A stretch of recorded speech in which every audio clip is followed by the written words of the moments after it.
हाथों में लहराती कार्रवाई, चेहरे पर घमंड वाली मुस्कान।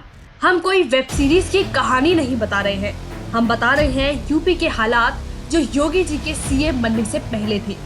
आइए आपको यूपी के इन 3 रावणों की कुंडली दिखाते हैं। इन रावणों को राजनीतिक फायदे के लिए पैदा किया गया, लेकिन जनता के फायदे के लिए राम का उदय भी जरूरी था। उसी राम राज्य को स्थापित करने के लिए योगी जी ने इन रावणों को रसातल में मिला दिया। नाम मुख्तार अंसारी, पहचान राजनीतिक डॉन, उम्र 57 साल, जुर्म 59 से ज्यादा आपराधिक मामले दर्ज। जिस मुख्तार अंसारी पर हत्या, लूट, अपहरण के दर्जनों के मामले दर्ज थे, राजनीतिक रसूख के बल पर कुछ समय पहले तक मुख्तार के सामने सरकार, सिस्टम, पुलिस सब सलाम ठोकते थे। सरकार चाहे सपा की हो चाहे बसपा की, दोनों की सरकारों में मुख्तार की तूती बोलती थी। जेल में बैठकर ही ये अपना पूरा समाज चलाता था। लेकिन साल 2017 में आते ही मुख्तार अंसारी के सितारे गर्दिश में आ गए। यूपी में पीएम मोदी की पसंद योगी आदित्यनाथ के सीएम बनते ही कांग्रेस की सरकार ने इसको पंजाब में शरण दे दी और बीमारी का बहाना बनाकर 2.5 साल से ज्यादा समय तक पंजाब की जेल में रखा। यही नहीं, तत्कालीन कांग्रेस सरकार ने इसे बचाने में 55 लाख रुपए से ज्यादा खर्च कर दिए सुप्रीम कोर्ट में केस लड़ने के लिए। लेकिन योगी जी भी कहाँ हार मानने वाले थे। कानूनी रास्ते पर चलते हुए ही मुख्तार को केस लड़कर यूपी वापस लाए। साथ ही साथ मुख्तार की 448 करोड़ रुपए की संपत्ति भी जब्त की। अब अगला नंबर है अखिलेश के चहेते समाजवादी पार्टी के लिए अल्पसंख्यक वोट बटोरने वाले अपराधी का।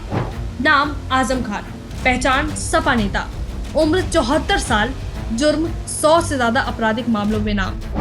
समाजवादी पार्टी के चहेते आजम खान पर डकैती, छेड़छाड़, किसानों की जमीन हड़पना, बकरी चोरी जैसे 100 से ज्यादा गंभीर आपराधिक मामले दर्ज है। अखिलेश की सरकार में नंबर 2 की हैसियत रखने वाले आजम खान की हैसियत का अंदाजा आप इसी बात से लगा सकते हैं कि सीएम रहते अखिलेश यादव अपने हवाई जहाज से इन्हें छोड़ने खुद मुरादाबाद तक आते थे। इनकी हैसियत इतनी बड़ी थी कि इन्होंने एक जलाधिकारी को जूते साफ कराने की धमकी तक दे डाली। ये कलेक्टर से मत डरियो, ये तनखैया है, उनसे उन्हीं के जूते साफ कराऊंगा इंशाल्लाह ने चाहा। इनका रसूख इतना था कि इनकी खोई हुई भैंसों को खोजने के लिए अखिलेश ने यूपी पुलिस की ड्यूटी लगवा दी थी। तब राज्य में एसपी की सरकार थी और आजम खान मंत्री थे। राज्य की पुलिस भैंस ढूंढने में लग गई थी। आरोपी गिरफ्तार भी हुआ था। लेकिन 2017 में योगी जी के सीएम बनते ही आजम खान के सितारे भी गर्दिश में आ गए। कानूनी तरीके से कार्रवाई करते हुए सीएम योगी के नेतृत्व में रामपुर के तत्कालीन डीएम आजनय कुमार ने बिना आजम खान के राजनीतिक रसूख के खौफ खाए एक के बाद एक मुकदमों में कार्रवाई करके आजम खान को सलाखों के पीछे पहुंचा दिया। आपको याद दिला दे, ये वही डीएम है जिसने जूते साफ कराने का सपना आजम खान दिखा रहे थे। अब बात करते हैं ओबीसी की पार्टी के दुलारे नेता की, जिससे सरकार तक खौफ खाती थी। नाम अतीक अहमद, पहचान AIMIM नेता, उम्र 60 साल, जुर्म हत्या, रंगदारी जैसे 80 से ज्यादा मामलों में आरोपी। यूपी में इसके राजनीतिक रसूख का अंदाजा आप इसी बात से लगा सकते हैं कि यूपी के इलाहाबाद में इसका इतना खौफ था कि इसके सामने लोग इलाहाबाद पश्चिम सीट से चुनाव लड़ने से भी डरते थे। इसके सामने कोई भी खड़ा होने के लिए तैयार नहीं होता था। साल 1991 और 1993 में लगातार 2 बार वो निर्दलीय चुनाव जीतकर विधानसभा पहुंचा।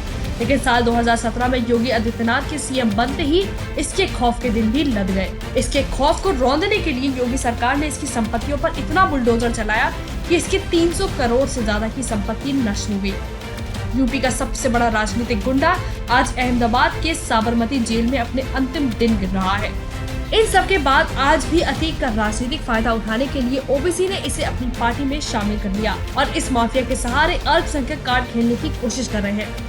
लेकिन तीनों राजनीतिक रावणों पर ताबड़तोड़ कार्यवाही कर योगी आदित्यनाथ की सरकार ने देश के राजनीतिक आंकड़ों को ये समझा दिया है कि सरकार बनाने के लिए अपराधियों से सांठ-गांठ करने की जरूरत नहीं होती। जरूरत होती है प्रदेश की जनता को न्याय दिलाना और जनता के खिलाफ उठने वाले हाथों में हथकड़ियां पहनाना।